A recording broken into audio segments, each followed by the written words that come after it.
Hello, fellow Force users. How are you doing tonight?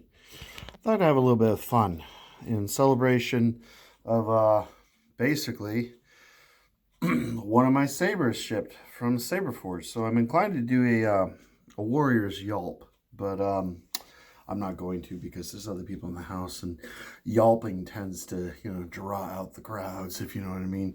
Um, at any rate, the interesting thing is I had 5 Sabers ordered, and it was the most recent one that I ordered, which is the one that shipped. So eventually, sometime this week, at the very least, I will be receiving my Bastion, and it has a black finish, and I went with the green LED. So I'm hoping to do a unboxing and a reveal of that. But in the meantime, I wanted to do kind of like well, I'm going to call them katanas, lightsaber size comparison. The basic sizes, you have a Tonto. This is the smallest of the lot that I have. This is a Ultra Sabers Apprentice LEV5, and I wouldn't necessarily call this a Tonto because usually Tonto's only about maybe about that long or so. But I'm gonna call this a Tonto. But essentially, it's more of a wakizashi, which is the short sword, the companion sword that samurai used to wear. Samurai used to wear the pair of swords. They were the only ones that were allowed to do that by decree. The shogunate basically dictated these terms. And so what we have here is a hilt that is, look, an actual ruler. Can you believe it? So this thing's basically straight on about 10 1/8 inches. And the advantage of this one is it's good for one-handed wielding, and you can kind of grip it a little bit down here at the bottom, but you really don't get the powerful strokes with this particular saber. This is mostly meant for speed and the ability to kind of move around quickly. I don't want to move around too quickly lest I damage my ceiling. But it can be wielded two-handed to some limited effect, but mostly you're going to be utilizing this for speed and a lot of blocking.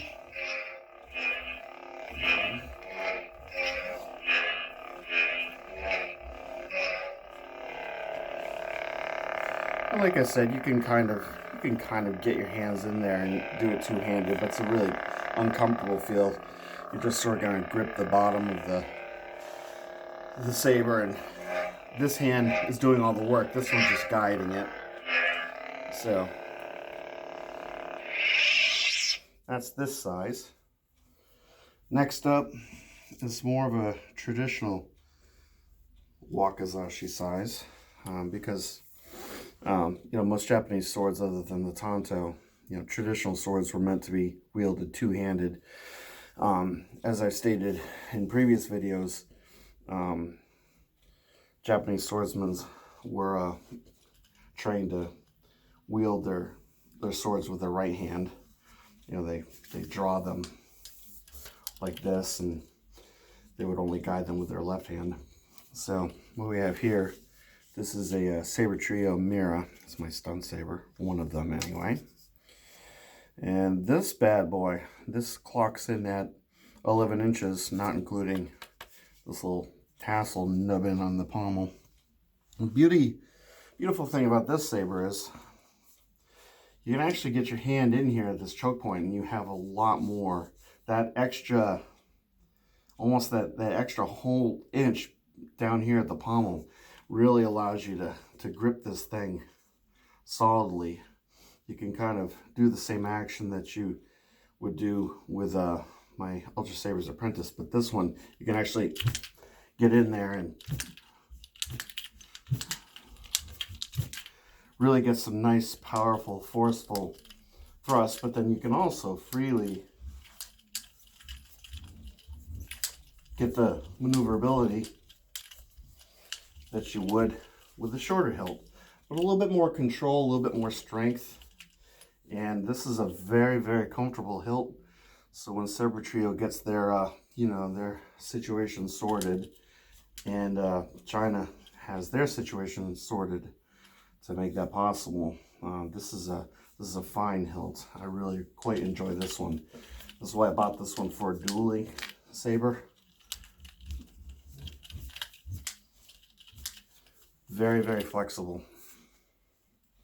Next up, we start getting into katana territory.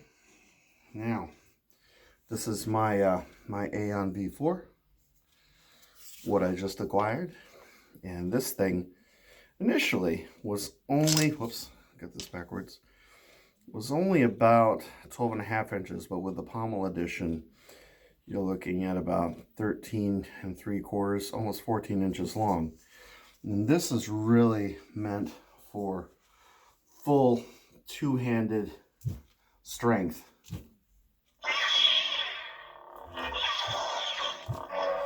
You can get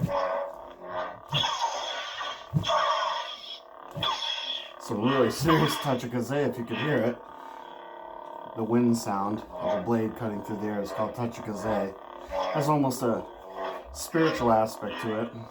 Now this particular saber is light enough that you can actually, you can get some good spins going. Not that I'm able to do it right now, but I haven't really warmed up. But strictly two-handed with some flexibility for one-handed. But I would say you're best off